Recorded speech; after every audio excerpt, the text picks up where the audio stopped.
Hey, what's up, y'all? My name is Chris Abbott, but all my friends just call me Abbo.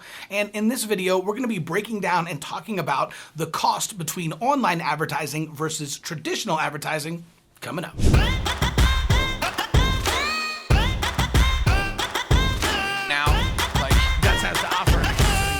Hey, what's up, y'all? Welcome back. Now, one of the things that we're going to be talking about specifically in this video is going to be direct mail and how direct mail compares to something like Facebook ads or Instagram ads. And I'm just here to tell you right now that if you are a church and you're currently using direct mail, I personally believe that direct mail is robbing you blind and keeping your church small. And I'm going to prove it to you in this video, and I'm even going to introduce you to a couple of churches who blew things out of the water, including churches that doubled and tripled their church using online advertising and how much it would have cost if they had used traditional advertising. So let's dive in. All right, so in the past, the way that people would try to get the word out and even invite people to their church, right, would be TV, radio, newspaper, magazine. But let's be honest right now, right? How many of you guys have actually watched a commercial? In fact, my guess is that if you're watching this video right now, then you probably have not watched a commercial all year long, right? I do this sometimes when I speak at conferences. I'll ask people, I'll say, hey, raise your hand if you have not watched a single commercial this year.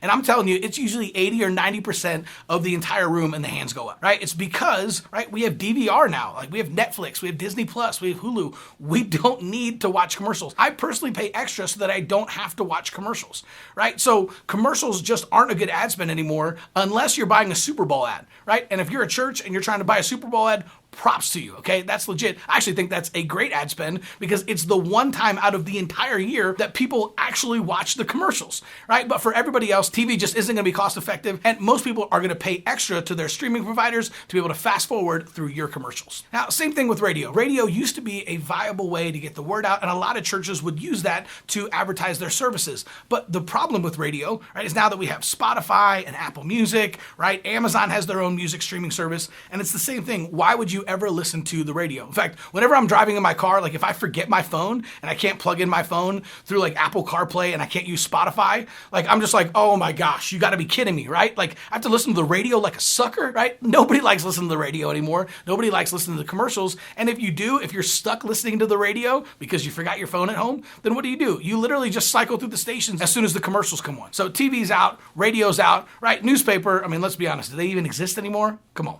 Right? And magazines, same thing, right? Nobody's doing that. They're reading blogs. They have apps on their phone where they're getting their news. So nobody's even reading newspapers and magazines. I'm 39 years old and I've never had a newspaper subscription in my life, right? So traditional advertising is out. What that means is that most people are using direct mail, right? And so you've probably tried this before, but I actually had a conversation with a pastor here just a couple of months ago who said, yeah, we actually use direct mail and it's worked pretty well. I said, oh, okay, great. Tell me a little bit more about that. I said, well, we recently did a direct mailer, and we ended up having 4 families that came from it. I said, okay, great. And he said, well, we actually ran a direct mail piece here recently and we got 4 new visitors out of it. I said, okay, great. Right? How much money did you spend on that mailer? He said, oh, about $4,000. I said, okay, great. So $4,000, you got 4 new visitors, so you paid $1,000 per visitor. He said, ooh.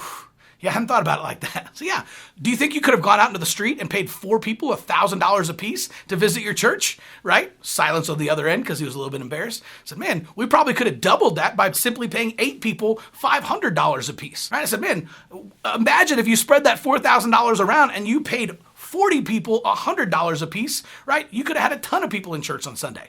So while it might seem like direct mail works, when you actually break it down and take a look at your ROI, it's just not a good ad spend. And if you think about it, even if you do have a decent little pop and you have a couple of visitors that show up on Sunday, that's just one and done, right? So you went in there and you spent $4,000, $5,000, $10,000, $15,000 on mailers for people to come one time to your church. It's just not smart, and it's not being a good steward of the resources that God has given you. So in fact, the amount of direct mail that Americans get has actually doubled in the last 10 years, right? So now, not only is it less effective, but you have twice the amount of direct mail that you're competing for in someone's mailbox. In fact, this has become such an epidemic that apartment complexes have started putting out giant trash cans in the mailroom because they were sick of people throwing all of their direct mail all over the floor, right? So here you're going out there and you're spending thousands of dollars to send direct mail pieces to everyone in your city, and they're ending up littering the floor of the mailroom at their apartment apartment complex. So now they're basically putting out big trash cans so people can throw your direct mail piece away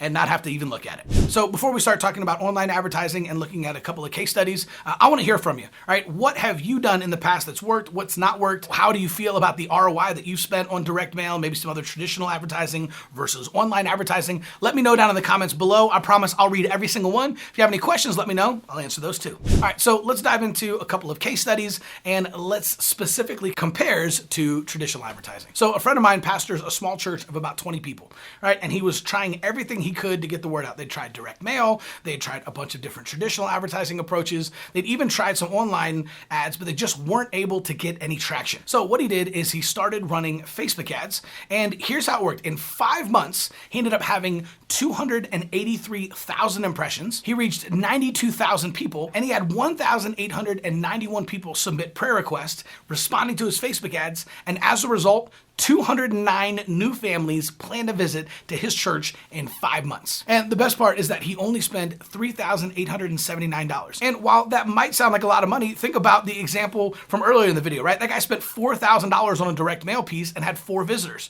right? He spent just under $3,900 and got 209 families who signed up for Plan Your Visit and wanted to come to church on Sunday. A little bit of a difference with almost the exact same ad spend. So we actually did the math. If Pastor Will had used direct mail in order to reach 92,000 people instead of Facebook ads, he actually would have spent $24,282. So you can spend $3,900, you can spend over $24,000, right? I think the answer is pretty clear. And the best part is with Facebook ads, they ran for 5 months. So people saw those ads over and over again. And so what happens is it actually puts your church on the map where now they start to notice it everywhere that they go. So they saw his ad multiple times. With the direct mail piece, if they saw it once, they threw it away right afterwards. And with Facebook ads, you can run it over and over and over again so people continue to be invited for months on end. So here's a church of 120 people that was promoting one of their services in December. Now, this wasn't a Christmas service. This was early in the month of December, and they were having a Sunday morning where they were having free pictures with Santa. So they created a simple Facebook ad that went to a landing page on their church website, inviting people out to the Pictures with Santa Sunday. Now, that ad got 11,000 impressions, reached over 8,000 people, which means several people saw it more than once, and they ended up having 236 clicks to their website, which means they only paid 33 cents per click, which is really good. I mean, think about it. If you could give Mark Zuckerberg $1, and every time you give him $1, he sends 3 people to your website so they can learn more about your church, that's a huge win. So he only spent $78 on ads, and the best part is that he ended up having 47 new visitors on that Sunday, right? So a church of 120 people, you spend $78 on Facebook ads and have 47 new visitors that show up on Sunday. Now imagine, he reached over 8,000 people with his Facebook ads. If he had done a direct mail piece and done 8,000 mailers, he would have spent $2,251. So you can reach 8,000 people for over $2,000 and not know if any of them are actually going to show up, or $78 on Facebook ads and have 47 brand new visitors on a single Sunday. All right, so now that you've been convinced, hopefully, not to throw your money away on direct mail or some type of traditional advertising, and you realize that online advertising is definitely the best way to go, then go check out our video, How to Market Your Church, and we'll teach you a simple 3-part framework for how you can use online advertising to attract new visitors every single Sunday. We'll see you soon.